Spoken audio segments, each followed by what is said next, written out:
நான் நன்கொள் முன்னிலை திறனை பற்றி பேச வந்துள்ளேன். தூங்கும் புள்ளியை பறிகொண்டு எழுப்பினம், தூய தமிழை தமிழ் கொண்டு எழுப்பினம், தீங்குற பகவர் இவர் நன்று நீக்குவோம், செந்தமிழ் உணர்ச்சி பேர் கொண்டு தாக்குவோம் என்று என் தாய் தமிழர்கள் அனைவருக்கும் எழுதிய கால வணக்கம்.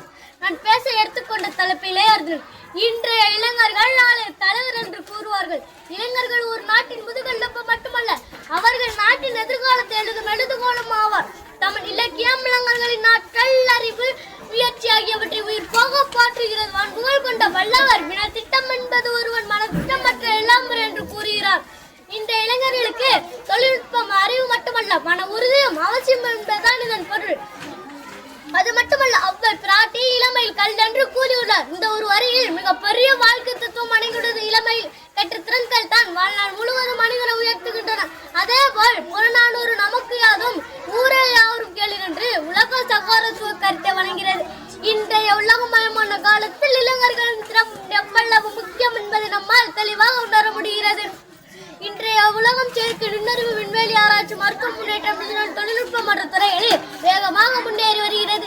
இந்த மாற்றங்கள் ஏற்ப புதிய திறன்களை கற்றுக்கொண்டு புதுமையை உருவாக்கும் இளைஞர்களே நாளை இந்தியாவை வழிநடத்தப் போகிறார்கள். திறன் என்பது வட்டம் பெறுவதால் கிடைப்பதல்ல. ஒழுக்கம், நேர்மை, தலைமைத்துவம், சமூக பொறுப்பு ஆகிய அனைத்தும் சேர்ந்தால் தான் முழுமையான திறன் உருவாகிறது. மேலும் திருக்குறள் கூறுகிறது, எண்ணி துணுக கருமம், துணிந்த பின் எண்ணுவது என்பது இலக்கு.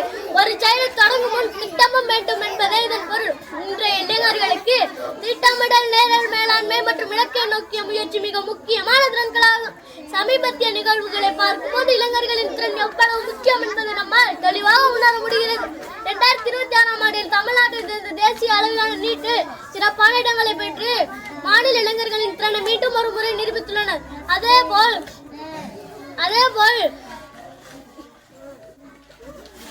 பல கருத்தரங்கள் மற்றும் திறன் மேம்பாட்டு நிகழ்ச்சிகள் நடத்தப்பட்டு வருகின்றன. இவை மாணவர்கள் வேலை தேடுபவர்களாக மட்டுமல்லாமல் வேலை வாய்ப்புகள் உருவாக்குவர்களாக மாற்றும் நோக்கத்துடன் செயல்படுகின்றன. ஒவ்வொரு இளைஞனும் ஒரு தீப்பறி. அந்த தீப்பறி அறிவால் இருந்தால் ஒரு குடும்பம் ஒளிரும். 1000 தீப்பறிகளின் திறமையால் நாடு ஒளிரும்.